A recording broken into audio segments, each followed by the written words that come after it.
안녕하세요. 숙문고등학교에 와서 강의를 하게 된 것을 영광으로 생각합니다.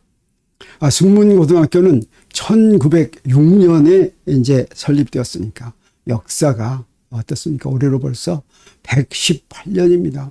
한 세기가 넘는 그런 역사를 가지고 있습니다. 정말 이제 감회가 새롭습니다. 숙문고등학교에서 저에게 현대물리학에 관한 특강을 4차례나 해달라고 요청을 했습니다. 현대물리학은 여러분이 잘 아는 것처럼 유명한 상대성 이론과 양자역학 두 가지를 현대물리학이라고 하죠. 그래서 2번은 상대성 이론, 2번은 양자역학 이렇게 할당을 해서 4번을 이제 특강을 하려고 합니다. 그런데 그 이야기가 어렵다고 생각하는 이 상대성 이론과 양자역학을 이 4번 강의로 이제 전부 다 얘기할 수는 없겠죠. 그래서 중요한 토픽을 골랐습니다. 오늘 첫 번째 강의, 상대성 이론에서 첫 번째 강의의 이제 제목은 광속불변입니다. 이 광속불변이 바로 아인슈타인으로 하여금 특수상대성 이론을 이제 만들게 한 그런 이제 계기가 된 것이었죠.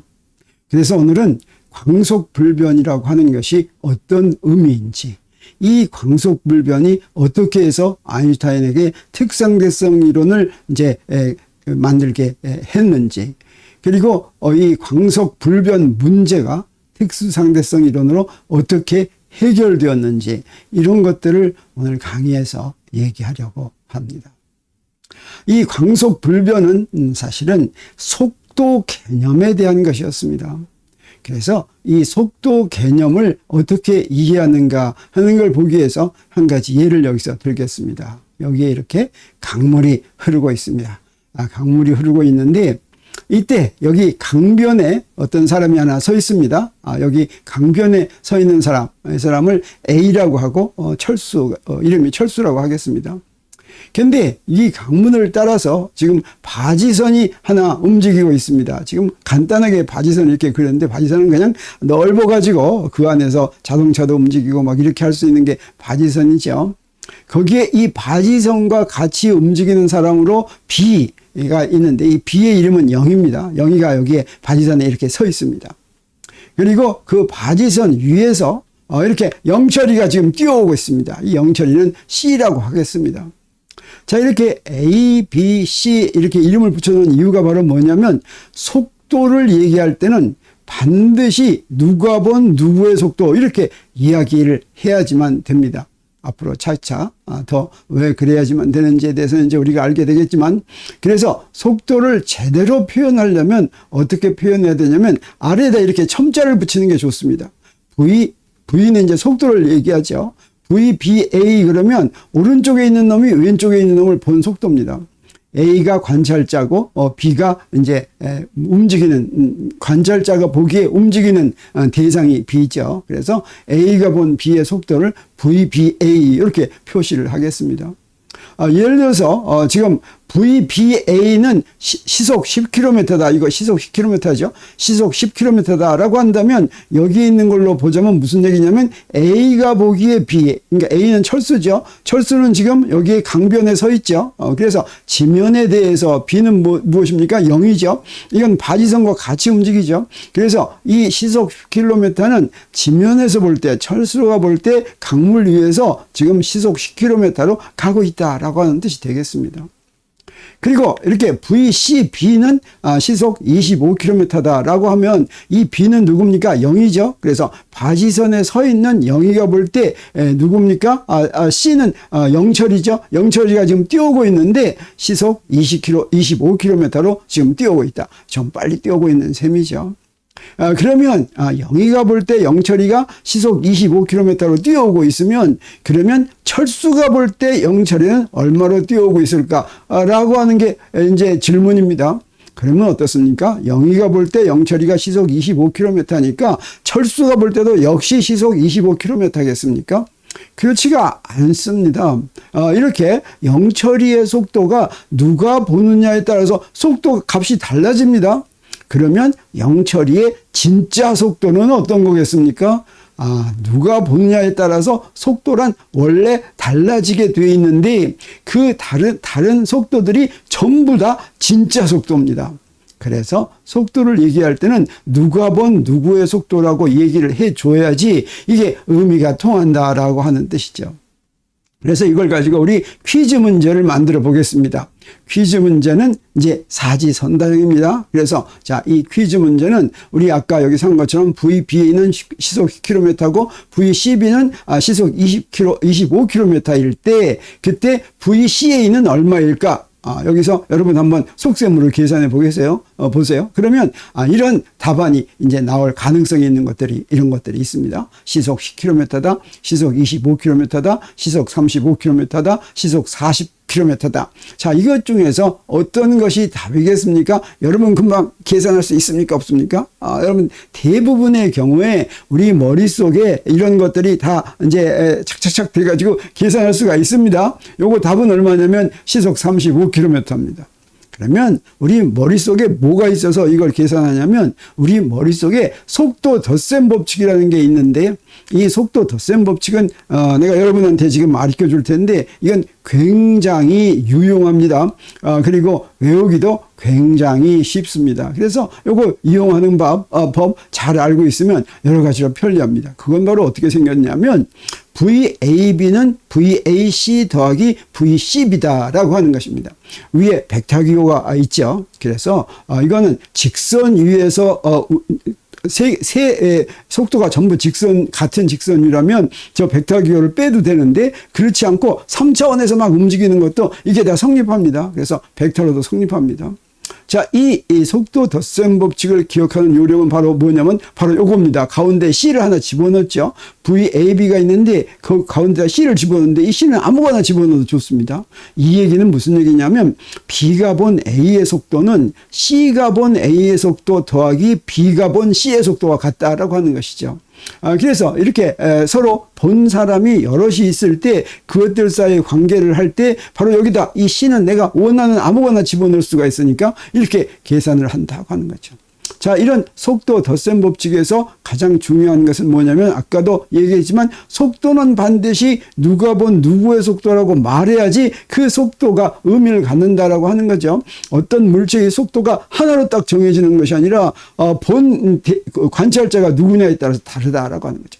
관찰자들이 다 똑같이 옆에서 서 있다면 이제 똑같겠지만 관찰자끼리 서로 상대적으로 또 움직이고 있으면 제3자의 속도가 다 다를 수가 있다고 하는 것입니다. 그래서 VAB는 B가 본 A의 속도라고 하고 이 속도 덧셈 법칙을 이용할 때 중요하게 잘 이용이 되는 하나의 관계식이 있는데 그게 바로 뭐냐면 VAB는 마이너스 VBA입니다. 이건 무슨 얘기겠습니까? 여기 앞에 마이너스가 붙었다고 하는 것은 특히 벡터에 마이너스가 붙은 건 방향이 반대다라고 하는 뜻이 됩니다. 그래서 B가 A를 본 속도하고 A가 B를 본 속도, 그래서 이건 관찰자와 대상을 뒤바꾼 거죠. 그러면 속도의 크기는 같은데 방향이 반대가 된다라고 하는 뜻이 되겠습니다.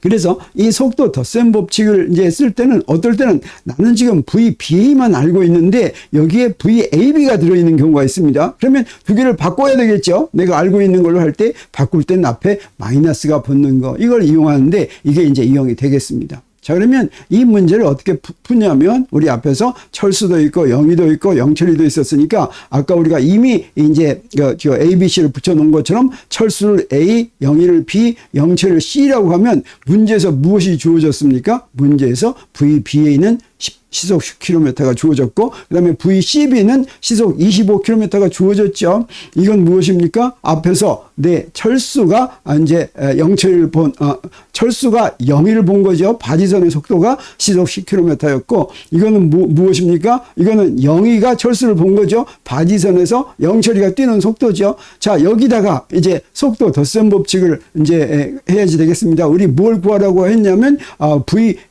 VCA를 구하라고 그랬죠. 근데 VBA만 알고 VCB만 아는데 VCA를 구하라고 그랬으니까 우리 VCA는 하고서 가운데 뭘 하나 집어넣어야 되겠습니다. 이 가운데 뭘 집어넣냐면 저 B가 지금 안 들었으니까 여기다 B를 집어넣으면 되죠. 그래서 VCA는 VCB 더하기 VBA. 그런데 보니까 어떻습니까? VCB도 여기가 있고 그 다음에 VBA도 여기가 있으니까 요거 바꾸는 거 안 해도 되죠? 그대로 쓰기만 하면 됩니다. 그래서 B를 이렇게 집어넣습니다. 그리고 여기 VCB는 25고 VBA는 10이니까 이렇게 집어넣었더니 뭐가 됩니까? 철수가 영처리를 본 속도는 뭐냐면 시속 35km다. 근데 이렇게 속도 덧셈 법칙으로 막 계산을 하지 않더라도 여러분은 어떻습니까? 바로 머릿속에서 저건 35km, 시속 35km 이거 바로 알 수가 있었죠.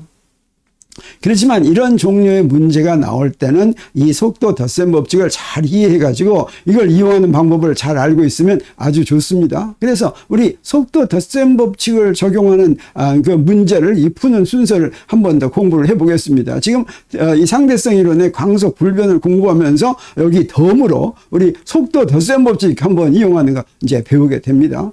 첫 번째는 어떻게 해야 되냐면 기준계를 정합니다. 기준계를 정한다고 하는 것은 좌표축을 정하는 거고 좌표축의 플러스 방향을 이제 정하는데 이런 기준계는 내 마음대로 정할 수가 있습니다.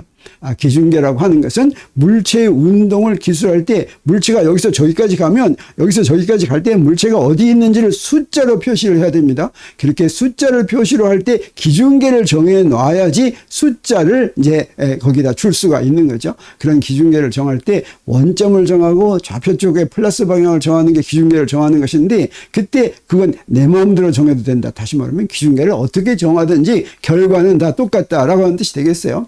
그리고 이제 문제에 나오는 물체에 대해서 A, B, C 이런 것들을 부여를 합니다. 그리고 문제에서 나오는 속도를 이렇게 VAB 이런 식으로 표현을 합니다. 그리고 이제 물어보는 거에 대해서 속도 덧셈 법칙에 대입을 한다고 하는 거죠. 그래서 이걸 적용하는 예를 하나, 예제를 하나 보겠어요. 자, 좀 어려운 걸로 하겠습니다. 어떤 예제를 하냐면, 우리 이런 것입니다. 빗방울이 지금 밑으로 이렇게 뚝뚝 떨어지고 있어요. 그러면 지금 그걸 뭐라고 얘기합니까? 연직 아랫방향으로 떨어진다. 연직 아랫방향은 이 수직이나 마찬가지죠. 수직 아랫방향으로 어떻게 하냐면 초속 4m로 지금 떨어지고 있죠. 여기에 지금 자동차가 있는데 자동차는 우리 앞으로 가는데 그게 초속 3m로 지금 가고 있어요. 그러면 어떻게 되겠습니까? 빗방울은 내가 지금 자동차에서 빗방울 떨어지는 걸 보면 우리 연직 아랫방향으로 떨어지겠습니까? 좀 비스듬히 떨어집니까? 좀 비스듬히 떨어지죠. 이렇게 비스듬히 떨어지는 빗방울의 속력을 구하라라고 하는 게 우리 문제입니다. 그러면 이때 어떻게 해야 되냐면 먼저 이 기준계를 먼저 정해야지 됩니다. 기준계 어떻게 정하냐? 마음대로 정해도 좋다고 그랬죠. 근데 저 아래로 떨어진다고 그랬으니까 아래를 하나 정하는 게 좋겠어요. 그래서 아래로는 우리 플러스 Y라고 하고 플러스 Y 방향, 그다음에 자동차가 가는 방향으로는 플러스 X라고 하겠습니다. 그리고 나서 이제 ABC 붙이라고 그랬죠. 그래서 지면을 A라고 하고 자동차를 B라고 하고 빗방울을 C라고 이렇게 부르겠습니다. 그러면 문제에서 무엇이 주어졌습니까? 네, 빗방울의 속력이 주어졌죠. 그 빗방울의 속력은 뭐가 되겠습니까? 네, 지면에서 본 C. 이거는 지면에서 본 C니까 이거 빗방울이죠. 이건 아래로 떨어졌죠. 근데 아래가 플러스 Y 방향으로 했으니까 우리 Y 햇은 요거는 아랫방향의 단위 벡터입니다. 그래서 4Y 햇 미터 퍼 세크 이렇게 하면 되겠어요. 그리고 자동차는 어떤 방향으로 갑니까? X축 방향으로 가죠. 근데 3m/s니까 VBA는 3x/m/s 이렇게 되겠습니다. 근데 뭘 구하라고 그랬습니까? 지면에 대한 구할 것은 지면이 아니라 자동차에 대한 빗방울이죠. 그래서 뭘 구하는 것이에요? VCB죠. VCB는 지금 방향까지 있는데 이걸 구하면 그러면 속력은 이렇게 구한 벡터의 속력은 구하게 되겠습니다. 그래서 VCB를 알아내야 되니까 VCB는 속도 덧셈 법칙은 어떻게 합니까? VCB는 하고 가운데 뭘 집어넣어야 되겠죠? 가운데 뭘 집어넣으면 되겠습니까? C도 아니고 B도 아닌 거 집어넣어야 되겠죠? 그래서 여기다가 A를 이렇게 집어넣습니다. 그래서 VCA는 VCA 더하기 VAB 이렇게 집어넣으면 이게 바로 속도 덧셈 법칙인데 가만히 보니까 어떻습니까? 여기 VCA 여기 주어졌죠. 근데 이건 VAB인데 여기서 주어진 건 뭡니까? VBA죠. 그래서 요거는 어떻게 해야 되겠어요? 자, 요걸로 바꾸려면 요거 두 개를 바꿔야 되니까 마이너스 부호가 이렇게 들어가죠. 그래서 여기다가 마이너스 VBA 해서 여기다 집어넣으면 되겠습니다. 그래서 이렇게 집어넣으면 4y 빼기 3x 그러면 요 속도의 방향까지도 우리 안게 되겠습니다. 근데 이때 속력을 구하라고 하면 이 벡터의 속력이면 요놈의 제곱 더하기 요놈의 제곱 한 다음에 루트를 씌우면 그 속력이 되죠. 그래서 제곱 빼서 루트를 씌웠더니 4의 제곱 더하기 3의 제곱 하면 뭐가 됩니까? 5의 제곱이 되죠. 그래서 그거의 속력은 5m/s가 된다고 하는 걸 우리 알았습니다. 어떻습니까? 자, 이 문제 한번 예제로 풀어보니까 이제 속도 덧셈 법칙은 우리 어떤 어려운 문제가 나오더라도 잘 이제 적용할 수 있겠다는 그런 자신감이 좀 들 것 같은 이런 생각이 듭니다. 그래서 여러분 이거 가지고 이제 이렇게 한번 해보기 바라겠습니다. 자, 그런데 우리 속도는 어떻다고 그랬습니까? 어떤 물체의 속도는 관찰자가 다르면 속도가 달라진다고 그랬죠. 그 예가 이런 게 있습니다. 여기 지금 여기 잔잔한 바다가 있는데 배가 두 척이 있다고 그러겠어요. 한 배는 지금 V라는 속도로 움직이고 있고 다른 배는 그것과 다른 V'라는 속도로 움직이고 있는데 여기서 지금 갈매기가 이렇게 가고 있습니다. 이 갈매기의 속도를 요 배에서 측정한 속도하고 요 배에서 측정한 속도가 같겠습니까? 다르겠습니까? 갈매기의 속도는 딱 하나밖에 없지, 요 배에 따라서 어때? 근데 그렇지가 않고 어떻습니까? 내가 볼 때 이 갈매기가 요 배 옆에서 가고 있다면 요 배에서 볼 때는 갈매기의 속도가 0입니다. 같이 나란히 가면. 근데 요 배에서는 볼 때 어떻습니까? 요 배 속도처럼 가겠죠? 그래서 갈매기의 속도가 다른데, 그러면 이런 것들을 요 배에서 본 갈매기의 속도와 이 배에서 본 갈매기의 속도를 서로 연결 지으려면 어떻게 해야지 될까? 그렇게 연결 짓는 방법이 벌써 오래전에 나와 있습니다. 그 오래전에 이렇게 한 사람이 바로 누구냐면 갈릴레이예요. 그래서 요것들을 하는 방법을 뭐라고 부르냐면 갈릴레이 변환이다 이렇게 부릅니다. 자, 그러면 아까 어땠습니까? 물체의 속도를 구하려면 무엇을 먼저 정해야 된다고 그랬어요? 기준계를 먼저 정해야 된다고 그랬죠. 기준계를 정한다고 하는 건 여기다 이렇게 원점을 정하고 좌표축의 방향을 이렇게 정하는 거, 이걸 갖다가 기준계를 정한다고 했습니다. 근데 기준계는 딱 어떤 하나만 정해야 된다고 그랬습니까? 또 다른 것도 정할 수 있다고 그랬습니까? 다른 것도 정할 수 있다고 그랬죠. 그러면 이렇게 기준계를 정한다고 하는 건 무슨 얘기냐면 우리 이 갈매기의 위치를 정할 때 여기 기준계 저기 원점 0 이렇게 표시하는 데가 있죠. 만약에 갈매기가 거기가 있다면 숫자 0으로 대표하고 거기서 얼마만큼 떨어져 있으면 다른 숫자로 대표한다 이런 뜻이 되겠습니다. 그래서 지금 이 A라는 기준계에서 갈매기의 위치는 어떻게 되면 이렇게 요 축에다가 이렇게 그어가지고 여기 X가 이제 이 갈매기의 위치가 되겠어요. 그래서 X가 막 변하면 거기서부터 속도를 구할 수가 있겠죠. 그리고 우리 또 다른 기준계도 하나 정할 수 있습니다. 아까 배가 A라는 배가 있고 B라는 배가 있으면 그 A라는 배에 붙은 기준계하고 B라는 배에 붙은 기준계는 서로 다른 기준계죠. 자, 이렇게 기준계가 또 하나 있다고 한다면 이 기준계는 여기를 0으로 했으니까 그 거리가 얼마가 됩니까? 요건 X'이 되겠습니다. 자, 그래서 B에서 잰 갈매기의 속도와 A에서 잰 갈매기의 속도가 숫자가 아주 다르겠죠. 야, 그러면 갈매기의 속도 하나 구하는데 굉장히 복잡하겠다라고 생각될 텐데 그렇지가 않고 사실은 A와 B 사이의 관계를 알면 그러면 두 속도 사이의 관계도 금방 알아낼 수가 있는데 우리 예를 들어서 이 B가 A에 대해서 V라는 속도로 지금 일정한 속도로 가고 있다고 하겠어요. 그래서 B는 A에 대해서 오른쪽으로 V라는 속도로 가고 있으면 우리 처음엔 어땠어요? 두 개가 붙어 있을 수가 있겠죠. T는 0일 때 A와 B의 원점이 일치한다고 하면 시간이 T만큼 지나면 일정한 속도 V로 T만큼 지나면 가는 거리가 얼마입니까? VT죠. 그래서 T만큼 지났으면 VT만큼 가 있습니다. 자, 이렇게 알면은 우리 A축에서 구한 X와 B축에서 구한 X 프라임 사이, 그러니까 A 기준계에서 구한 좌표 X하고 B 기준계에서 구한 좌표 X 프라임 사이 관계식을 구할 수가 있죠. 어떻게 됩니까? 저 X 프라임은 X하고 어떤 관계가 있어요? X 프라임은 X-VT 이렇게 되겠죠. 그리고 A 중계의 시간과 B 중계의 시간은 같다고 이렇게 할 수가 있으니까 T'은 T 이렇게 놓을 수가 있는데 바로 이 관계식을 가지면 기중계가 서로 다른 데서 구한 속도나 모든 것들을 서로 연관지어서 알아낼 수가 있습니다. 한 기중계의 속도를 알고 A와 B 기중계의 갈릴레이 변환을 알고 그러면 B 기중계의 속도를 알아낼 수가 있다고 하는 것이죠. 그리고 아까 앞에서 구한 이제 속도 덧셈 법칙도 바로 이 갈릴레이 변환에서부터 나왔다라고 하는 것입니다.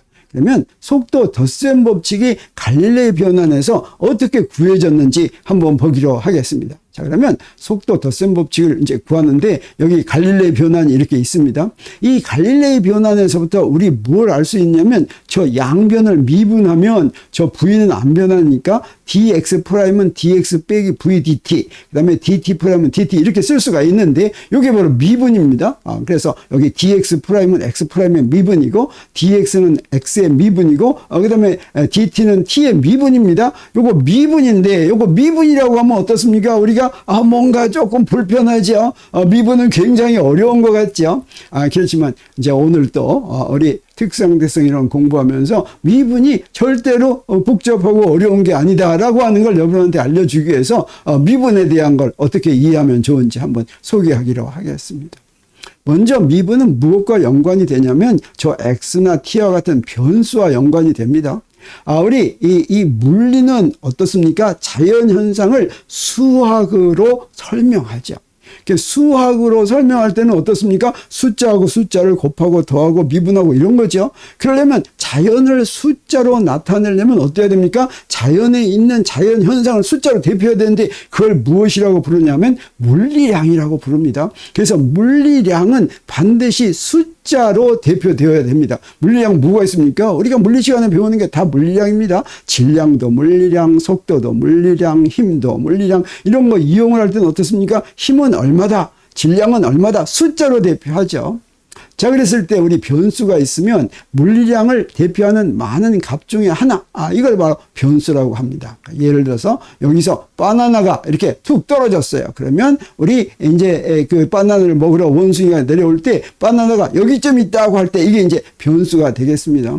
이런 변수가 있으면 우리 변수가 막 변하죠. 그랬을 때 우리 차분을 정의할 수가 있습니다. 차분은 우리가 이해하기가 쉽습니다. 뭐냐면 바로 차이이기 때문입니다. 차분은 차이인데 그 어떻게 하는 거냐면 나중 변수에서 처음 변수를 뺀 차이, 이걸 바로 차분이라고 합니다. 그래서 바나나가 이렇게 움직였어요. 바나나가 어디서 움직였냐면 처음엔 x에서 있다가 그 다음에 x'으로 갔습니다. 그러면 x에서 x'으로 갔을 때 차분을, 이 x의 차분을 뭐라고 그러냐면 나중 x에서 처음 x를 뺀 것을 차분이다 이렇게 얘기합니다. 쉽죠? 이건 x의 차분은 나중 x 빼기 처음 x입니다. 그랬을 때 그 차분을 뭐라고 표시했냐면 이 세모로 표시했는데 이 세모를 세모 x는 x 프라임 빼기 x 이면 좀 곤란하죠. 이거 어떻게 읽습니까? 이건 델타입니다. 델타 x는 이렇게 하는데 이 델타는 바로 뭐겠어요? 이건 바로 그릭의 알파벳입니다. 알파벳 중에서도 대문자입니다. 그릭 알파벳은 영어의 알파벳하고 이제 비슷한 순서 같지만 조금 다르죠. 그래서 여기 알파, 베타, 감마, 델타 이렇게 파란색으로 되어 있는 건 이것들은 소문자입니다. 그리고 알파의 대문자는 저 영어의 A자입니다. 베타의 대문자는 영어의 B자고 감마의 대문자는 저렇게 생겼어요. 델타의 대문자가 세모입니다. 그리고 엡실론의 대문자가 2인데 이 델타는 바로 이걸 이용했습니다. 그래서 차이인 디퍼런스인 D를 이용해야지 되는데 D는 다른 데도 많이 이용이 되니까 그것에 해당하는 그리스 문자 중에서 대문자로 차분을 표시한다고 하는 거죠. 그래서 우리 차분을 좀 더 보면 우리 델타 x는 x 프라임 빼기 x라고 그랬죠. 이걸 뭐라고 그러냐면 x의 차분이다. x의 차분은 어떻게 구합니까? 나중, 여기서 특히 x는 위치를 대표한다면 나중 위치에서 처음 위치를 뺀 차이인 변이를 이제 델타 x라고 이렇게 얘기하죠. 또 델타 t도 생각할 수 있습니다. 이건 델타 t는 뭐겠습니까? t가 시간이라면 나중 시간에서 처음 시간을 뺀 거, 이거를 델타 t라고 얘기하겠습니다. 그래서 차분은 나중 시간 t 프라임에서 처음 시간 t를 뺀 차이, 이 시간 간격을 델타 t라고 하겠습니다. 근데 위치에 대해서만 차분이 있고 시간에 대해서만 차분이 있는 것이 아니라 모든 물리량에 대해서 전부 다 차분이 있습니다. 그래서 어떤 A라는 물리량이 있으면 나중 A에서 처음 A, 그래서 나중 A는 A'이라고 얘기하고 처음 A는 A라고 이렇게 표현합니다. 이걸 델타 A다, 우리 이렇게 얘기할 수가 있습니다. 그래서 나중 A 값에서 A 값인 A'에서 처음 A 값을 뺀 차이를 델타 A다 이렇게 얘기하고, 그 다음에 그래서 이렇게 차분을 얘기할 때는 델타 다음에 어떤 문자든지 어떤 변수든지 우리 이렇게 올 수 있다라고 하는 걸 우리가 알 수 있습니다. 그러면 지금까지 공부한 것만 가지고 차분에 대해서 여러분한테 퀴즈를 한번 내보겠어요. 차분의 값은 그러면 여기 뭐냐면 차분의 값은 얼마나 크거나 얼마나 작아야 될까? 자, 이런 문제가 있다면 자, 이런 것 중에서 하나를 골라 보세요.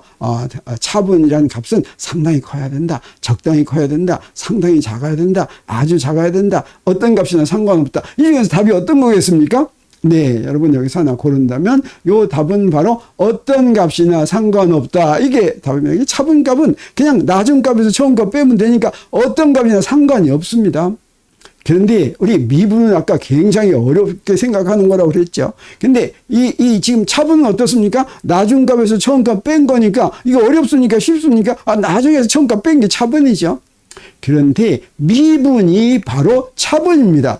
차분의 일종입니다. 그러면 미분도 이해하기가 어렵겠습니까? 쉽겠습니까? 낮은 값에서 처음 값 뺀 거죠. 그래서 차분을 델타 X라고 하면 이 차분은 영어로 얘기하면 디퍼런스입니다. 디퍼런스가 차이다 이런 뜻이죠. 그리고 여기 항상 차분은 낮은 값에서 처음 값을 뺀 것입니다. 그럼 미분은 어떠냐? 미분은 dx라고 씁니다. 이 dx도 지금 차이를 구한 것입니다. 요거 영어로는 뭐라고 그러냐면 디퍼런셜이라고 합니다. 이 디퍼런셜 하면 요거 형사처럼 생겼지만 여기서 미분이라는 의미는 요거 명사입니다. 그래서 디퍼런셜이 미분을 의미합니다. 그래서 미분은 뭐라고 얘기할 수 있냐면 차분의 일종이다. 다만 매우 작은 차분이다. 우리 앞에서 차분은 일반적으로 어떻다고 그랬습니까? 아무 값이나 상관없다고 그랬죠. 그런데 미분이 차분과 다른 건 뭐냐면 매우 작다 하는 그런 뜻만 그런 의미만 있습니다. 그래서 이 미분이 사실은 어렵게 느껴지는 거는 미분을 우리 수학 시간에 정의할 때는 어떻게 정의하냐면 이렇게 합니다. 리밋 델타 x는 0으로 갈 때 델타 x다. 또는 여기서 리밋 x 프라임은 x로 가까이 갈 때 x 프라임 마이너스 x다. x 프라임 마이너스 x는 차분이죠. 근데 x 프라임이 x로 가까이 가면 그게 뭐가 됩니까? 0이 됩니다. 이런 리밋이라고 하는 건 무슨 얘기냐면 0으로 가까이 가는데 0이면 안 되는 거예요. 그래서 이건 무슨 말이냐면 이제 0으로 아주 가까이 간다고 하는 것은 내가 지금 요 미분이 얼마야? 0.00003이야. 근데 사실은 이런 걸 무한소라고 하는데 무한소는 내가 아무리 작은 수를 말해도 그보다 더 작은 수입니다. 이게 바로 무한소예요. 그래서 내가 0.0005 그랬더니 그보다 더 작아 그러면 0.000000000005 그보다 더 작고 내가 어떤 수를 말하든지 아무리 작은 수를 말하더라도 그보다 더 작지만 근데 0과 같으면 안 됩니다. 이게 무한소니까 막 이렇게 설명하니까 어떻습니까? 이거 굉장히 어렵죠. 도대체 그러면 미분이라는 건 숫자가 얼마야지 돼? 라고 물어보겠죠. 그래서 굉장히 어려워 보이지만 사실은 그렇지가 않고 그걸 판단하는 기준은 아주 쉽습니다. 그래서 차분 델타 x가 얼마나 작아야지 미분이라고 할 수 있을까? 숫자로 얘기하면 안 된다 그랬죠. 숫자로 얘기하면 그보다 더 작은 거라고 그랬죠. 그런데 이 미분일 조건은 바로 무엇이냐면 그걸 제곱하면 없는 거나 마찬가지로 취급할 때 그건 사실 우리가 이렇게 생각해 봐요. 0.001을 제곱하면 어떻게 됩니까? 0.001 세 번째 됐습니다. 요거 제곱하면 0.000001이 되죠. 이게 소점이야 셋째 자리를 제곱하면 소점이야 여섯째 자리가 됩니다. 그래서 작은 거를 제곱하면 굉장히 작아져서 그건 무시할 수가 있겠죠. 그러면 제곱하면 없는 것이나 마찬가지다라고 하는 의미가 무엇인지 또 한번 보겠습니다. 여기 이제 넓이를 구하는데 여기 반지름이 R인 넓이가 R인 원이 있고 그 다음에 요 반지름이 R보다 조금 더 큰 R 더하기 델타 요건 차분입니다. 이런 원이 있다고 한다면 그때 그 차이 큰 원에서 작은 원을 뺀 요거 띠 모양, 원형 띠 모양의 넓이는 이 빗금친 부분의 넓이 델타, 이 빗금친 부분도 요거 델타였으니까 큰 넓이에서 작은 넓이 빼는 거니까 차분이라고 할 수 있겠죠. 이 차분을 어떻게 구하면 되겠습니까? 요 차분은 파이 r 프라임 제곱 빼기 파이 r 제곱 이렇게 구하면 되겠죠. 근데 r 프라임이 뭐였어요? r 프라임이 r 더하기 델타 r이었죠. 요걸 이제 전개하면 파이 r 제곱 빠지고 뭐만 남습니까? 2 파이 r 델타 r 더하기 파이 델타 r 제곱 이렇게 되는데 요걸 우리가 어떻게 근사할 수가 있냐면 델타 r이 만약에 작다면 요거 무시할 수가 있죠. 무시할 수가 있지만 정확히 0은 아니니까 요거는 근사적으로 2 파이 r 델타 r과 같다 이렇게 표시할 수가 있습니다. 근데 이 델타 r이 미분이라고 한다면 이게 미분이라 이 차이가 미분이라면 우리 어떻게 쓸 수가 있냐면 ds는 파이 r 프라임 제곱 빼기 파이 r인데 이건 어떻게 됩니까? 파이 r 더하기 dr 제곱 이렇게 되죠. 그럼 요거 파이 r 제곱 빼면 어떻게 되냐면 이렇게 되는데 dr 제곱은 어떻게 한다고 그랬어요? 요거 없는 거나 마찬가지라고 그랬죠. 그래서 이건 2 파이 r dr 그러는데 차분이라면 여기다가 근사적인 기호를 써야 되지만 미분이라면 여기 같다는 게 이렇게 쓰는 겁니다. 자신만만하게.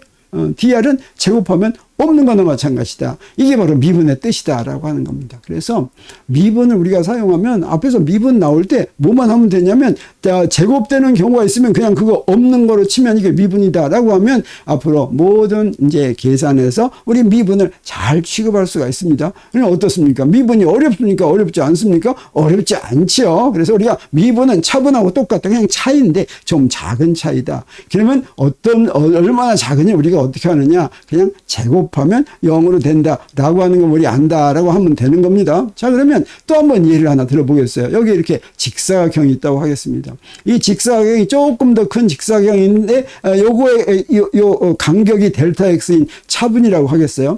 그러면 빗금친 부분의 넓이는 어떻게 구합니까? 요거는 큰 거의 넓이는 어떻게 됩니까? 요 큰 뷰는 a 더하기 2 델타 x가 되겠죠. b도 b 더하기 2 델타 x가 되겠죠. 그리고 작은 놈은 그냥 ab죠, 넓이가. 그래서 여기서 빼면 뭐가 남습니까? 빼면 이렇게 돼가지고 여기 더하기 4 델타 x 제곱이 나오는데 요때 우리 델타 x가 작다고 하면 요거 무시할 수 있으면 이렇게 근사적으로 같다고 할 수가 있지만 만약에 델타 x가 미분이라면 어떻게 되겠어요? 미분 dx라고 한다면 여기는 델타 x를 그대로 dx를 써가지고 이렇게 계산하는데 결과적으로 이렇게 되죠. 4 dx 제곱하면 요거 우리가 무시할 수가 있죠. 그러면 요거 똑같이 요것과 같다라고 이렇게 놓을 수가 있고 여기는 여기 근사 기호를 썼는데 이거는 같다고 하는 이퀄 사인을 바로 쓸 수가 있다고 하는 것입니다. 그래서 우리 이제 미분에 대해서 잘 알았으니까 우리 이제 속도 덧셈 법칙을 갈릴레이 변환에서부터 한번 구해 보기로 하겠습니다. 자, 그러면 어떻게 구할까? 갈릴레이 변환 여기 있습니다. 여러분 이제 갈릴레이 변환 지금쯤 다 외웠죠? x''은 x-vt, 그 다음에 t''은 t 이렇게 되어 있습니다. 그래서 이게 이 둘 사이의 관계가 시간이 t1일 때 x1'은 어떻게 됩니까? 저기다 1을 다 집어넣으면 돼요. x1'은 x1 빼기 v, t1 이렇게 되고 t1'은 t1 이렇게 되죠. t'과 t는 같다고 그랬으니까. 그리고 t가 t2일 때는 어떻게 됩니까? x2'은 x2 빼기 vt2 이렇게 되죠. 그 다음에 t2'은 t2 이렇게 되죠. 그럼 우리 아래식에서 위식을 뺄 것 같으면 어떻게 돼요? 자, 이렇게 나오는데 이것들이 다 무엇입니까? x2' 빼기 x1' 이거 뭡니까? 요거 차분이죠. 요것들 다 차분이죠. 요것도 어떻게 됩니까? 요것도 차분이죠. 요거 차분인데 이렇게 차분으로 이렇게 썼다면 요걸 차분으로 이렇게 쓸 수 있고 이렇게 쓸 수 있는데 요 간격이 t1하고 t2 사이의 간격이 미분이라고 한다면 요거 어떻게 쓸 수 있어요? 그러면 요거 dx'은 dx 빼기 vdt. 요 놈은 어떻게 됩니까? dt'은 dt. 이렇게 쓸 수가 있는데 요거 어떻게 구했어요? 저거만 보면 바로 구할 수가 있습니다. x'은 x-vdt인데 v는 안 변하니까 dx'은 dx-vdt. 이렇게 구하는 겁니다. 그래서 이렇게 미분을 우리가 구할 수가 있으니까 아까 처음에 할 때 이렇게 쓴 거 우리가 이제 바로 이해할 수가 있게 됐어요. 그래서 좌변을 미분을 하면 양변을 미분을 하면 dx'은 dx-vdt, 그 다음에 dt'은 dt 이렇게 되는데 여기서 저 위식을 아래식으로 나누면 이렇게 되죠. 이럴 때 바로 무엇입니까? 이걸 차분이라고 한다면 델타 t분의 델타 x가 바로 뭐가 되겠어요? 평균 속도가 됩니다. 근데 이렇게 미분으로 써놓으면 이게 바로 순간 속도가 되는 거예요. 이게 바로 속도가 되는 겁니다. 미분을 쓰면 좋은 게 이게 바로 속도가 된다. 차분을 썼으면 평균 속도가 되겠죠. 자, 그러면 우리 이렇게 두 개의 기준기가 있는데 여기서부터 우리 갈릴레이 변환을 이용을 했었는데 우리 지금 갈매기의 속도를 A 기준기에서 본 거하고 B 기준기에서 본 거에 지금 연관을 지려고 합니다. 그러면 속도는 반드시 누가 본 누구의 속도라고 해야지 되는데 VCB는 바로 뭐라고 쓸 수가 있겠습니까? VAB는 B가 본 A의 속도 그랬죠. 그래서 여기 이런 미분 기호가 있을 때 DT분의 DX는 바로 뭡니까? DT분의 DX는 A 기준계에서의 시간 간격분의 A 기준계에서의 간거리죠. 그래서 DT분의 DX는 바로 A 기준계에서 본 갈매기를 C라고 했을 때 갈매기의 속도다 이렇게 얘기할 수가 있겠어요. 그리고 여기서 DT'분의 DX' 이게 바로 뭐겠어요? B 기준계에서 본 갈매기의 속도다 이렇게 놓을 수가 있겠죠. 그리고 V는 바로 무엇입니까? A 기준계에서 본 B 기준계의 속도입니다. 그래서 요 놈은 VBA는 요거 A 기준계에서 본 B 기준계의 속도가 V니까 바로 요 놈을 우리 어떻게 쓸 수가 있어요? 요거를 바로 누가 본 누구의 속도로 바꿔 쓸 수가 있습니다. 그래서 이렇게 된 걸 우리 어떻게 쓸 수가 있냐면 첫 번째 거는 B가 본 C의 속도, 그 다음에 두 번째 요거는 A가 본 C의 속도, 그 다음에 요거는 A가 본 B의 속도 이렇게 되죠. 근데 여기 마이너스 부호가 있으니까 요거를 마이너스 부호를 없애려면 어떻게 하면 되겠어요? 이건 이쪽으로 이항하면 되겠죠. 이항해서 구한 게 바로 무엇입니까? VCA는 VCB 더하기 VBA인데 이게 바로 뭐예요? 이게 바로 우리가 앞에서 말한 속도 덧셈 법칙이죠. VCA는 가운데다 B만 이렇게 쌀딱 집어넣은 것입니다. 그래서 갈레이 변환에서 속도 덧셈 법칙을 우리가 유도했다라고 하는 거 우리가 알 수가 있겠습니다. 그래서 이 속도 덧셈 법칙이 정정당당하게 나온 법칙이구나 하는 걸 아니까 우리 마음이 어떻습니까? 마음이 좀 좋죠. 네, 그렇게 해서 이제 속도 덧셈 법칙을 잘 알았습니다. 자, 그러면 우리 이제 다른 문제를 한번 물어보겠습니다. 지금 영철이가 뛰는데 좀 빨리 뜁니다. 얼마나 빨리 뛰냐면 광속으로 뜁니다. 광속으로. 그래서 여기에 VBA는 3m/s고 이건 바로 무엇입니까? 철수가 볼 때 우리 이 영희가 초속 3m/s 지금 이 바지선이 아주 천천히 갑니다. 근데 VCB는 요건 뭐예요? 영희가 볼 때 영철이는 요거 30만 이게 뭡니까? 3억 m/s 초속 3억 m죠.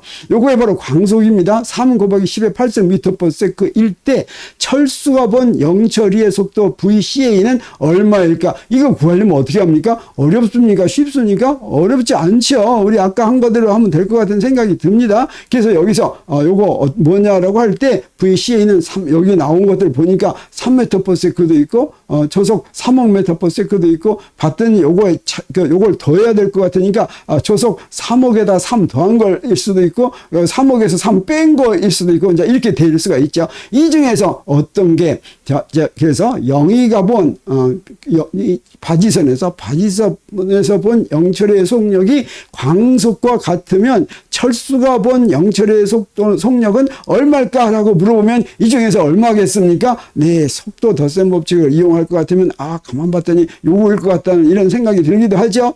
근데 요거 3억하고는 비교하면 너무 하니까 그냥 요것처럼 보일까 뭐 이렇게도 하는데 답이 뭐냐면 정확하게 이거다라고 하는 겁니다. 그래서 광속 불변이라고 하는 건 바로 무슨 얘기냐면 광속으로 움직이면 이렇게 관찰한 사람의 운동 상태에 관계없이 이 철수는 어떻습니까? 철수는 지면에서 움직이지 않고 영희는 지면에서 움직이고 있죠. 이 둘이 다 영철이의 속력을 똑같은 광속으로 이 광속에서는 그렇게 본다고 하는 것이 바로 광속 불변이다라고 하는 것입니다. 그래서 이 광속 불변은 어떻습니까? 지금 속도 덧셈 법칙이 성립하지 않았습니다.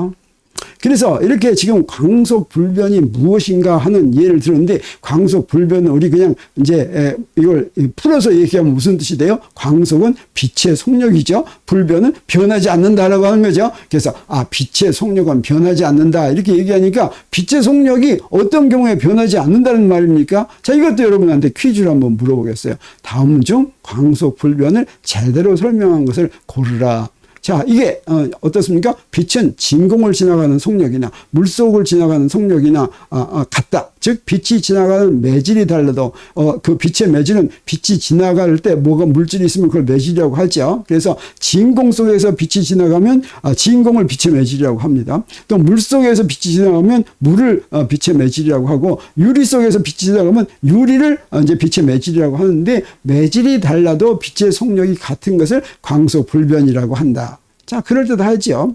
두 번째는 빛의 속력은 계절에 관계없이 같다. 빛의 이런 특징을 광속불변이라고 한다. 빛의 속력은 봄이나 여름이나 가을이나 겨울이나, 이건 무슨 얘기가 되겠습니까? 빛의 속력은 온도에 관계없이 같다, 이런 뜻이 되겠죠. 그러니까 무슨 조건이 붙더라도 광속이 안 변한다. 이 광속불변은 아무런 조건도 없이 그저 불변이다 그러면 말이 안 되죠. 뭔가 조건이 있는데도 안 변한다 이래야 되는데, 이거는 매질이 바뀌더라도 같다. 이거는 지금 빛이 지나가는 매질의 온도가 바뀌더라도 같다. 그 다음에 지구에서 빛의 속력과 안드로메다 우주에서 빛의 속력은 같다. 즉 우주의 어디서나 빛의 속력은 모두 같은 것을 광속불변이라고 한다. 우주에서 아무리 멀리 떨어져 있더라도 빛의 속력은 변하지 않고 똑같다. 이것도 뭐 그럴듯한 것이죠. 근데 같은 빛을 지면에 서서 보건, 빛을 쫓아가며 보건, 빛과 반대 방향으로 움직이며 보건 빛의 속력은 모두 같다. 이건 어떻습니까? 보통 속도의 경우는 절대 그렇지가 않죠. 관찰자가 그 대상, 속도를 아는 그 대상에 대해서 움직이면 속도가 전부 다르죠. 그런데도 불구하고 빛의 경우에는 이렇게 그 관찰자가 서로 운동하더라도 전부 같은데, 이와 같은 빛의 성질을 광속불변이라고 한다. 이 중에서 어떤 거겠습니까? 우리 먼저 첫 번째, 매질에 따라서는 빛의 속력이 많이 바뀝니다. 진공에서의 빛의 속력이 초속 30만 킬로미터입니다. 근데 물속에서의 빛의 속력은 그거의 70% 정도밖에 안 돼요. 그래서 초속 21만 킬로미터 정도밖에 안 됩니다. 그 다음에 유리에서는 그 속력이 더 줄어들어요. 그 다음에 다이아몬드에서는 한 절반 정도로 이렇게 줄어듭니다. 그 다음에 빛의 속력은 계절과 관계없이 같다. 이건 같기는 하지만 이게 무슨 특징이라고 할 것도 없죠. 그리고 빛의 속력이 우주의 어디서나, 진공 중에서의 빛의 속력은 우주의 어디서나 똑같은데, 이것을 광속불변이라고 얘기하지 않고, 이건 어떻습니까? 네 번째는 바로 어때요? 이게 바로 답인데, 네 번째는 빛의 경우에는 속도 덧셈 법칙을 만족하지 않는다라고 하는 거죠. 그래서 광속불변이 문제가 좀 있는 것입니다. 속도 덧셈 법칙은 우리가 잘 알고 있는 물리학, 그 중에서도 뉴턴 역학에 맞으려면 속도 덧셈 법칙이 반드시 성립해야지만 되는 것입니다. 그런데 우리가 알고 있는 물리학에 맞지 않는다라고 하는 게 광속불변의 의미입니다. 그러면 이 광속불변이 어떻게 알려지게 되었을까? 좀 역사적인 측면을 한번 보겠어요. 우리 도대체 자연현상을 이제 수학을 이용한 물리학을 가지고 알게 된 그 출발점은 무엇이었냐면 1687년 뉴턴이 프린키피아를 출판한 때부터입니다. 이때부터 오늘날 우리가 알고 있는 본격적인 물리학이 시작했다, 이렇게 알 수가 있습니다. 그리고 이 프린키피아에서 물리학을 시작했다라고 하는 건 그 안에 나오는 뉴턴의 운동법칙과 만윤력 법칙을 가지면 이 세상에 있는 모든 자연현상을 다 설명할 수 있다라고 하는 것이 바로 물리학의 시작을 알린 것이었죠. 그리고 나서 그로부터 한 100년쯤 있다가 무엇을 알게 됐냐면 전기현상에 대한 법칙들이 하나씩 나오기 시작합니다. 그래서 전기력에 대한 쿨롱 법칙은 1785년, 거의 98년 만에 나온 것이죠. 그런데 전기력에 대한 건 이렇게 법칙이 나왔는데, 자기력, 자석사의 힘은 절대 나오지가 않았습니다. 도대체 어떻게 자석사에 작용하는 힘은 어떤 법칙을 따르는 건지 알 수가 없었는데, 그걸 해결하는 일이 언제 생겼냐면 1820년에 생겼습니다. 1820년에 전류 주위에서 나침반 바늘이 움직이는 걸 이제 발견했는데, 나침반 바늘은 바로 자석이죠. 근데 이걸 무엇이 움직이겠습니까? 전류가 움직이겠어요? 전류는 뭐예요? 전하의 움직임이죠. 자석사의 관계를 설명할 수 없었던 것은 전기장과 자기장은, 전기현상과 자기현상은 아무런 관계가 없다고 생각했어요. 그건 마치 중력현상과 전기현상이 아무런 관계가 없는 것이나 마찬가지다. 이 말은 무슨 얘기냐면, 중력장 아래서는 질량이 힘받죠. 그렇지만 중력장 아래서는 전하가 힘받지 않습니다. 이게 관계가 없다는 뜻이에요.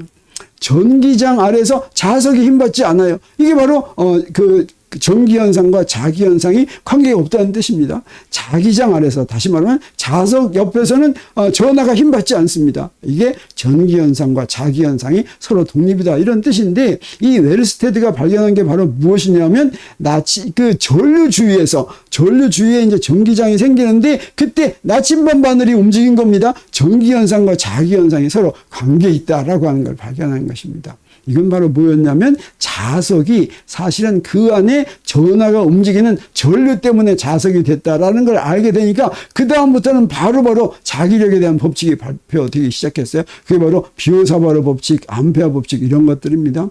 그리고 나서 1865년에 맥스웰이 전자기학 법칙들로부터 여기에 쿨롱 법칙, 비오사바르 법칙, 패러데이 법칙 이런 것들로부터 무엇의 존재를 알게 되냐면 전자기파라고 하는 게 존재한다라고 하는 걸 이론적으로 얘기하고 그 다음에 빛이 전자기파의 일종이라고 이렇게 추측합니다. 그리고 그로부터 20년 있다가 헤르츠가 전자기파를 실제로 실험으로 만드는 데 성공합니다. 그래서 빛이 전자기파라고 하는 파동의 일종이다라고 하는 걸 알게 되고 그러면 파동이라면 반드시 무엇이 있다고 생각했냐면 매질이 있다고 생각했습니다. 그래서 빛이 전자기파의 일종이라면 그 빛의 매질이 온 우주에 꽉 차 있을 거라고 생각했는데 1887년 마이클슨과 몰리가 빛의 매질을 찾는 아주 정밀 실험을 수행했으나 실패하고 광속 불변을 발견하게 됩니다. 그래서 이제 빛은 매질이 없다라고 하는 걸 알게 됩니다. 그래서 이 문제를 무엇으로 해결하냐면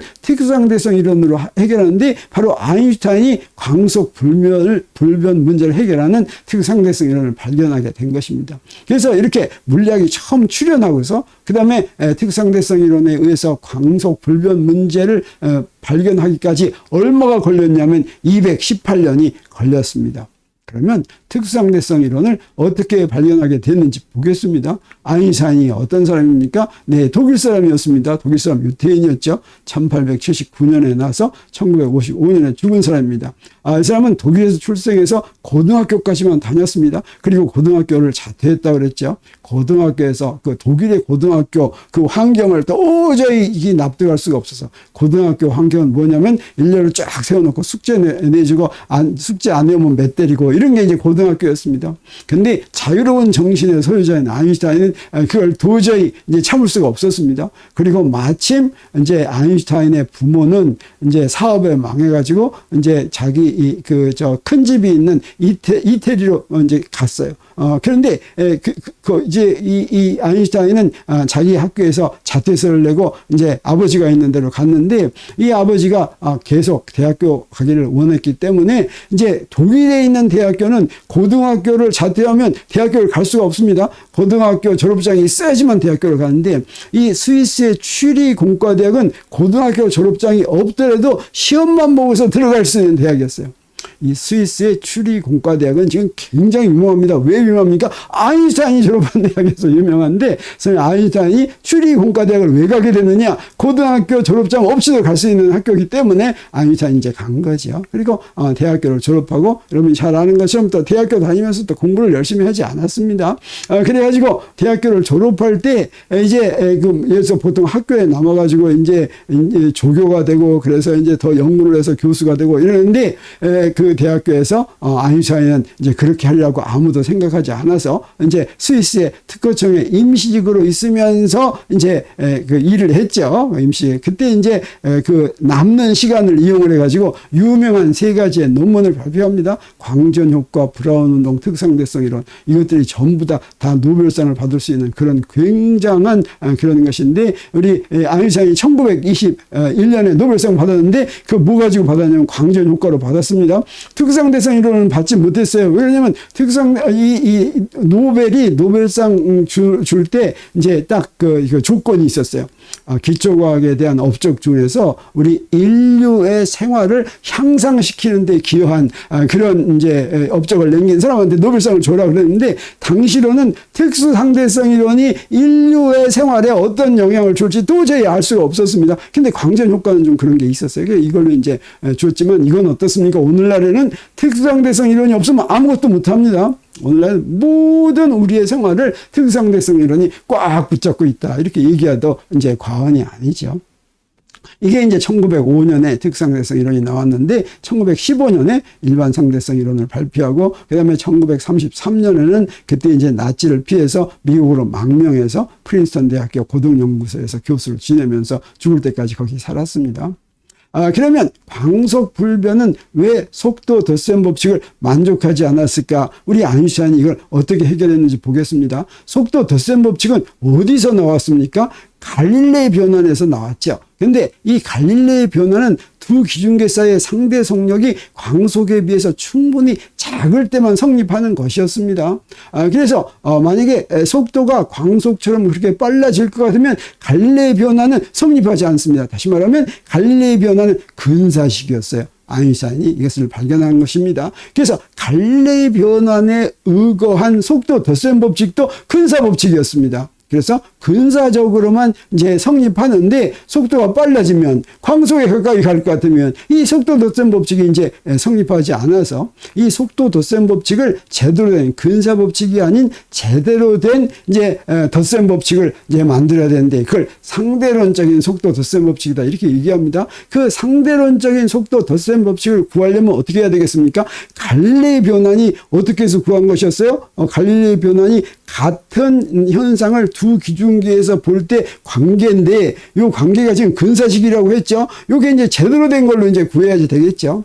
그래서 이 갈릴레이 변환을 제대로 된 걸 구할 것 같으면 속도 덧셈 법칙도 제대로 된 속도 덧셈 법칙을 우리가 구할 수 있겠구나 하는 생각이 들게 됩니다. 그래서 우리 갈릴레이 변환을 잠깐 한번 더 어떻게 해서 갈릴레이 변환이 나오게 됐는지 확실하게 한번 보겠습니다. 여기에 이렇게 있다고 한다면 우리 갈릴레이 변환이 이렇게 생겼는데 이건 어떻게 이해할 수가 있냐면 여기 비기준계에다가 여기다 막대기를 하나 이렇게 놓겠어요. 이건 비기준계에다 막대기 이렇게 놨습니다.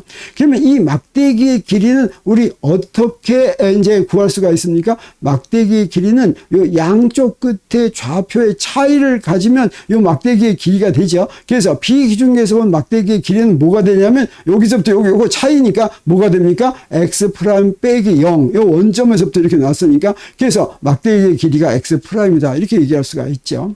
그리고 A 기준계에서의 막대기의 길이는 어떻게 하면 됩니까? 똑같은 이치로 두 양쪽 끝의 좌표의 차이를 구하면 되겠죠. 그래서 A 기준계에서 본 막대기의 길이는 어떻게 구하면 되냐면 요 둘의 차이, 다시 말하면 x-vt인데 A 기준계에서 구한 막대기의 길이하고 B 기준계에서 구한 막대기의 길이가 어때야 되겠어요? 같아야 되겠죠. 그래서 x'은 x-vt다 라고 하는 갈릴레이 변환을 우리가 구했습니다. 그리고 t'은 t다라고 하는 거, 이게 바로 갈릴레이 변환인데 우리 사실은 이 특수상대성 이론이 나올 때 이미 무엇을 알고 있었냐면 그 전에 움직이는 물체는 수축을 한다라고 하는 걸 알고 있었습니다. 그래서 움직이는 막대의 길이 수축은 움직이는 막대는 움직이는 방향으로 짧아집니다. 그래서 여기 공이 있다고 한다면 공이 움직이면 움직이는 방향으로 짧아져 가지고 이렇게 공이 길쭉하게 이렇게 보이는 거예요. 근데 이런 현상이 거의 광속 가까이 가기 전까지는 별로 나타나지 않다가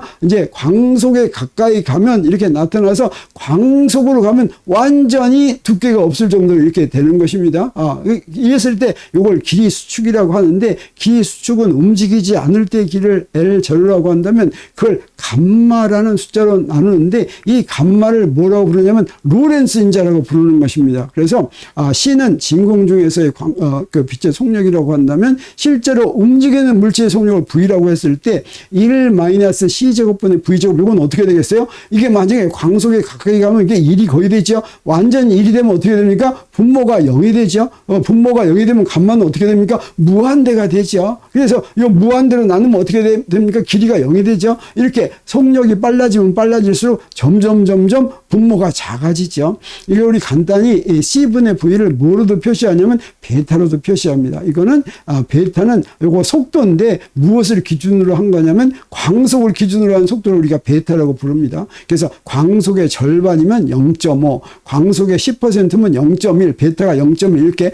베타로 이렇게 표시하면 우리 이 빠른 속도를 쉽게 표시할 수가 있는데 로렌츠 인자는 루트 1-베타 제곱분의 1 이렇게 할 수가 있고 바로 이 로렌츠 인자가 특수상대성 이런 효과가 포함된 정도를 알려주는 것이다 라고 하는 것입니다. 그래서 갈릴레이 변환을 우리가 이제 수정한 변화를 알아낼 때 이걸 갖다가 여기다 집어넣어서 우리 구하면 되겠어요. 그래서 그래서 아까 한 것처럼 여기 비기준계에다가 여기다 막대기를 이렇게 놨습니다. 그러면 비기준계에서 볼 때는 막대기가 움직입니까? 안 움직입니까? 안 움직이죠. 그래서 비기준계에서 본 막대기의 길이는 어떻게 돼요? x'-0에서 x' 이렇게 되죠.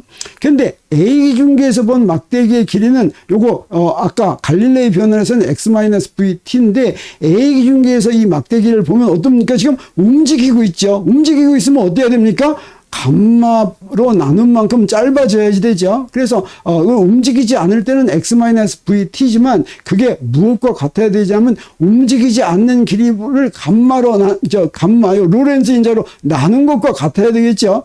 그래서 요거 우리 이 갈릴레이 변화는 감마가 없는 x-vt는 x'이었는데 요걸 감마로 나누면 어떻게 됩니까? x-vt는 감마분의 x'이라는 등식이 성립해야지 됩니다. 요거 A 중에서 볼 때는 요 막대기 가 움직이니까 이걸 다시 정리하면 어떻게 돼요? x'은 감마에서 x 마이너스 요거 베타 ct로 썼는데 베타 c가 바로 뭡니까? v죠. 그래서 요 베타 일부러 베타 ct 이렇게 썼습니다.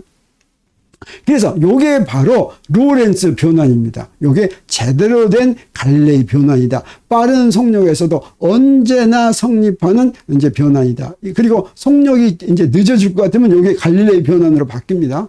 그리고 요거 이렇게 됐는데 x'은 이렇게 됐는데 시간에 대한 변환 t'은 t 이것도 있죠. 우리 나중에 알게 되지만 시간도 공간과 똑같은 성질을 갖고 있어서 요거하고 똑같은 식으로 변해야 되겠다고 하는 걸 우리 알게 됐어요. 그래서 x' 대신에 시간을 이렇게 쓰고 ct'을 쓰고 여기 똑같이 감마 쓰고 x 대신에 ct 쓰고 ct 대신에 x를 쓴 거 이게 바로 시간에 대한 변환식이 되겠습니다. 요 두 개를 뭐라고 그러냐면 자 요거를 갈릴레이 변환이라고 한다면 요거를 로렌츠 변환이라고 하는데 이 로렌츠 변환은 우리가 외우기가 어렵습니까? 쉽습니까? 어렵지가 않죠. 지금 여기 요 위에 거는 어떻습니까? 이 갈릴레이 변환하고 똑같은데 갈릴레이 변환에 요 감마만 이렇게 붙인 겁니다. 그리고 시간에 대한 거는 x 대신에 ct', 요거 x 대신에 ct' 이렇게 쓴 건 바로 뭐냐면 여기 x는 어떻습니까? 거리라고 생각하고 요건 시간이라고 생각했는데 이제 우리가 앞으로 우리가 다음 시간에 4차원 시공간을 공부하는데 이 거리와 시간이 사실은 똑같은 거다라고 하는 게 특상대성 이론에서 밝힌 겁니다. 그러니까 우리는 3차원 공간에서 살고 있는 것이 아니라 시간과 공간이 시간이 공간의 차원에 하나 덧붙여져서 4차원 시공간에 살고 있다.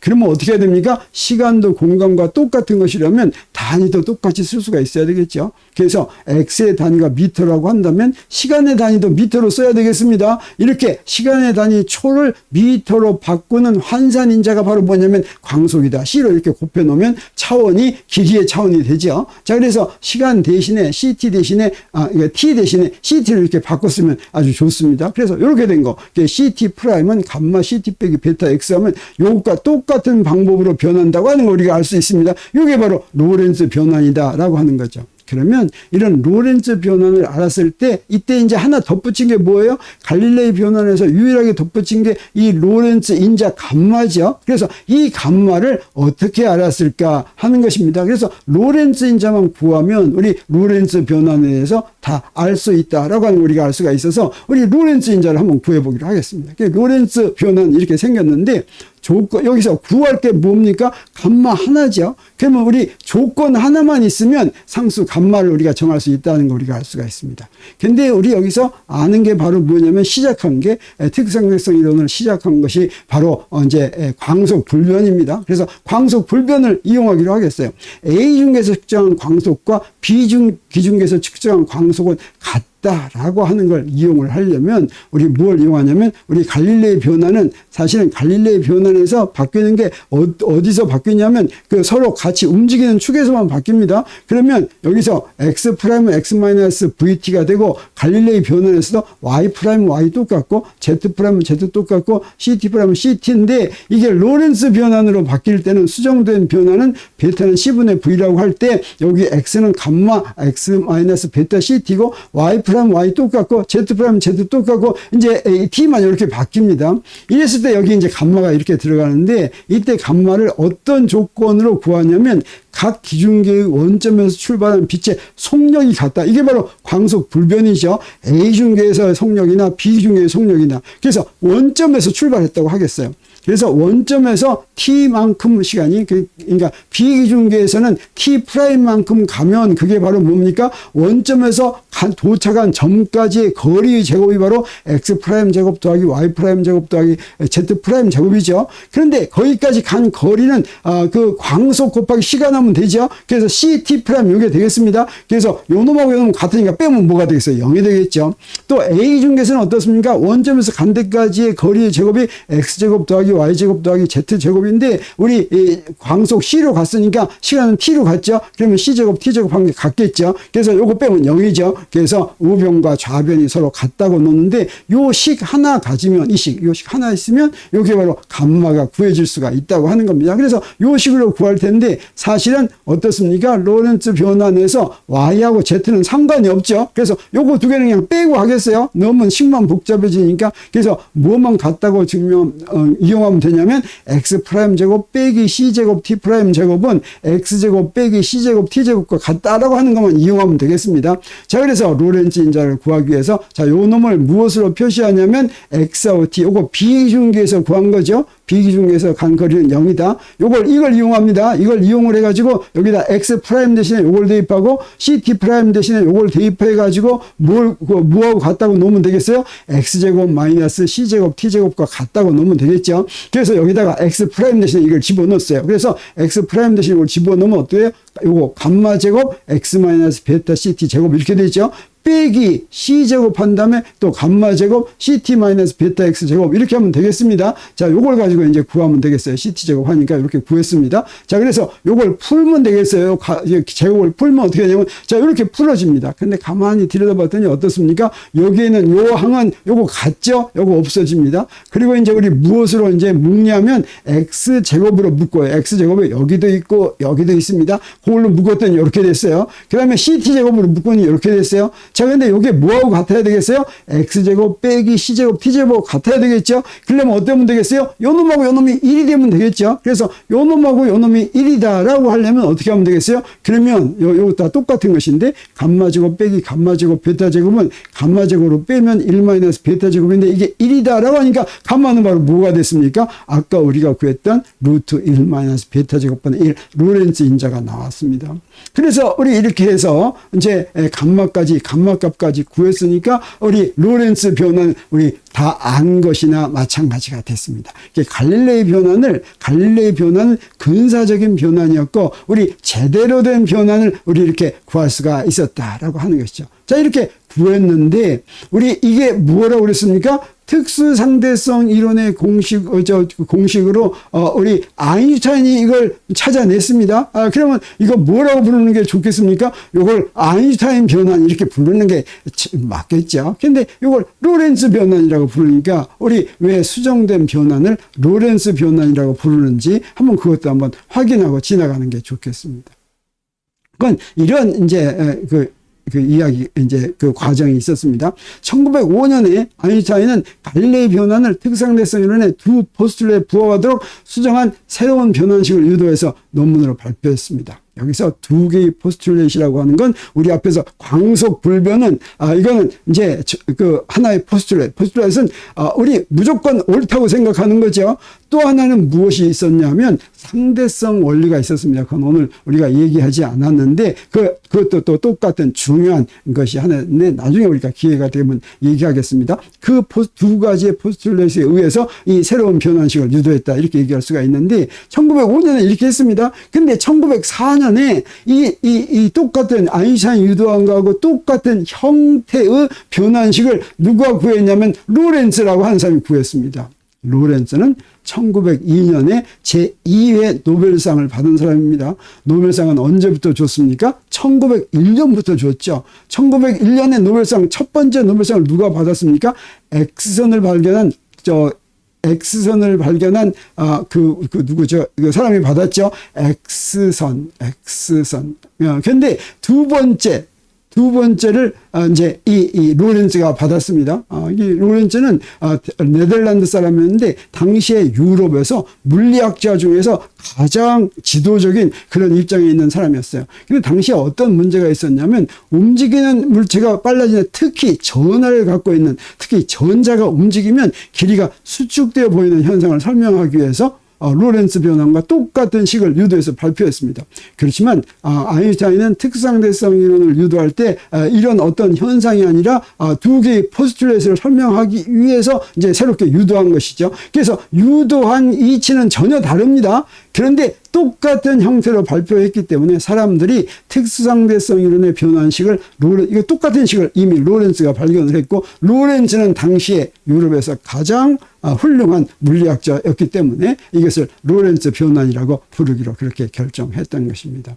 그러면 이제 우리 속도 덧셈 법칙은 갈릴레이 변환으로 이제 유도를 했었는데, 갈릴레이 변환에서 속도 덧셈 법칙 아까 구한 거 이렇게 했었죠. 어떻게 했었습니까? 여기 갈릴레이 변환이 있으면 양쪽에 미분을 구해가지고 나눠가지고 속도 사이 관계를 이렇게 구했었죠. 그러면 로렌츠 변환을 구했으니까 우리 어떻게 하면 되겠습니까? 로렌츠 변환에서 또 속도 덧셈 법칙을 유도할 수 있겠습니다. 아까하고 한 거하고 똑같은 방법으로 하면 되겠죠. 그래서 여기 로렌츠 변환이 이렇게 있습니다. 그러면 어떻게 하면 되겠어요? 양변을 미분하면 되겠죠. 양변 미분했더니 어떻게 됩니까? dx 프라임은 감마하고서 dx 마이너스 vdt 이렇게 됩니다. 또 dt 프라임은 감마 dt 하고서 여기 앞에서 여기 c를 이제 이쪽으로 나눴어요. 여기 ct인데 c를 나누니까 감마 dt 한 다음에 이건 뭐가 되겠어요? c 제곱분의 v dx 이렇게 되겠죠. 그리고 갈릴레이 변환에서 속도 덧셈 법칙을 구할 때 위식에서 아래식을 나눴죠. 이것도 그래서 위식에서 아래식을 나누면 되겠습니다. 위식에서 아래식을 나누면 이런 식이 되겠죠. 이런 식을 나누는데 이제 이렇게 됐으니까 요 우변도 우리 속도를 잘 하기 위해서 위식과 아래식을 dt로 전부 나누면 어떻게 되냐. 그러면 요 놈이 dx-vdt를 dt로 나눌 것 같으면 dt분의 dx 빼기 v가 되고, 요 밑에 거는 1 빼기 c제곱분의 v 하고서 dt분의 dx 이렇게 되죠. 자, 이렇게 됐습니다. 요거 갈릴레이 변환할 때하고 똑같이 했습니다. 그리고 이렇게 같은 갈매기를 A 중계와 B 중계에서 보는 거니까 우리 이런 것들을 우리 속도를 누가 본 누구의 속도를 이렇게 표시해야 되겠죠. 그래서 이건 아까하고 똑같습니다. VAB는 A가 본 B의 속도니까 VCA는 d분의 dx가 되고, VCB는 dt 프라임은 dx 프라임이 되고, VBA는 v가 됐습니다. 여기서. 그래서 그걸로 다 바꿔 쓰면 어떻게 되겠습니까? 그걸로 다 바꿔 쓰면, 자, 요 놈을 그대로 다 바꿔 쓰니까 뭐가 돼요? 자, 이렇게 됐습니다. 이렇게 됐는데, 여기에 마이너스 부호가 있죠. 마이너스 부호가 있는 게, 저기 VCB를 이렇게 하니까 이렇게 되니까, 요걸 갖다 뭘로 잡아 빼냐면, VCA로 잡아 뺍니다. VCA를 앞으로 뽑아내려고 하면, 요 놈이 어떻게 되냐면, 놀랍게도 모양은 똑같은데, 여기가 전부 플러스가 되는 이런 놈이 나옵니다. 그래서 이게 바로 상대론적 속도 덧셈 법칙이다. 이게 무엇에서부터 유도했습니까? 로렌츠 변환에서부터 유도한 속도 덧셈 법칙이 이렇게 나오는 걸 알게 되겠습니다. 그러면 속도 덧셈 법칙이 있고 상대론적 속도 덧셈 법칙이 있는데, 우리 갈릴레이 변환에서 속도 덧셈 법칙을 요 놈인데 양변을 미분해서 위식을 아래식으로 나눴더니 이런 속도 덧셈 법칙이 나왔습니다. 로렌츠 변환 좀 복잡한 것 같죠? 이런 로렌츠 변환의 양변을 미분해서 위식을 아래식으로 나눴더니 이런 속도 덧셈 법칙, 이걸 상대론적 속도 덧셈 법칙이고, 이건 언제나 성립하는 옳은 속도 덧셈 법칙이 되겠습니다. 자, 이렇게 했더니 여기에 근사적인 속도 덧셈 법칙하고 상대론적인 속도 덧셈 법칙하고 거의 비슷한 것 같습니까? 굉장히 틀린 것 같습니까? 얼핏 보면 굉장히 틀린 것 같지만 사실은 요거만 제외하면 어떻습니까? 똑같죠? 분모가 1이니까 이거하고 똑같죠? 근데 이놈은 어떻습니까? 요건 큰 항이겠습니까? 작은 항이겠습니까? 요거 광속 C, 진공 중에서 빛의 속력은 굉장히 큰 숫자죠? 근데 보통 VCB나 VBA는 어떻습니까? 작은 숫자죠? 그래서 작은 숫자를 광속으로 나눈 걸 제곱하니까 굉장히 작죠. 그래서 웬만한 경우에는 요게 없는 거나 마찬가지고 우리가 흔히 알고 있었던 우리 머릿속에 들어있는 속도 덧셈 법칙이 잘 맞는 것처럼 보이겠습니다. 근데 이게 어떻습니까? VCB나 VCA가 광속과 가까워지면 이 식의 결과가 이 식의 결과하고 많이 달라질 거다라고 하는 걸 우리 예상을 할 수가 있습니다. 자, 그러면 이 상대론적 속도 덧셈 법칙을 가지고서 우리 광속 불변이 어떻게 해결되는지 보겠습니다. 우리 아까 어땠습니까? 바지선이 있는데 바지선 위에서 우리 영철이가 광속으로 뛰었습니다. 그래서 여기 바지선 위에서 영철이가 광속으로 뛰고, 그 다음에 바지선의 속력을 아까는 초속 3m라고 했는데 그냥 0.3c라고 하겠어요. 이것도 상당히 빠르다고 하겠어요. 그리고 이제 그 바깥에서 철수가 본 영철이의 속력을 구해보겠습니다. 여기서 그대로 구하면 어떻게 됩니까? 이렇게 구했더니 여기다 1 더하기 여기 위에 하나는 C고 0.3 C고 이거 C제곱으로 나누니까 0.3이 되죠. 그리고 하나는 C고 0.3 C 했습니다. 요거 하니까 어떻게 돼요? 요거 하니까 요것도 1 더하기 0.3에 곱하기 C에서 여기 바로 뭐가 됩니까? C가 나오죠. 그래서 상대론적 속도 덧셈 법칙을 했더니 하나가 C면 다른데 어떤 속도를 더하더라도 C가 나오는 걸 알 수가 있습니다. 이렇게 광속 불변 문제가 해결이 됐습니다. 우리 어떻습니까? 여기다가 두 개가 다 C라고 하더라도 V12도 C고 VBA도 C라고 하더라도 우리 옛날 같으면 여기 없으면 그냥 속도 덧셈 법칙이면 C하고 C를 더하면 이 C가 나와야 되겠죠? 여기서는 어떻습니까? C하고 C를 더하면 그냥 C가 나옵니다. 그래서 상대론적인 속도 덧셈 법칙에 의해서 속도를 아무리 더하더라도 광속보다 더 빠른 속력은 만들 수가 없다라고 하는 걸 이 상대론적 속도 덧셈 법칙이 알려줬다라고 하는 게 되겠습니다. 그런데 여기서 우리 뭘 알 수가 있냐면 광속 불변이 빛이기 때문에 그랬던 건 아닌 게 이거 밝혀졌습니다.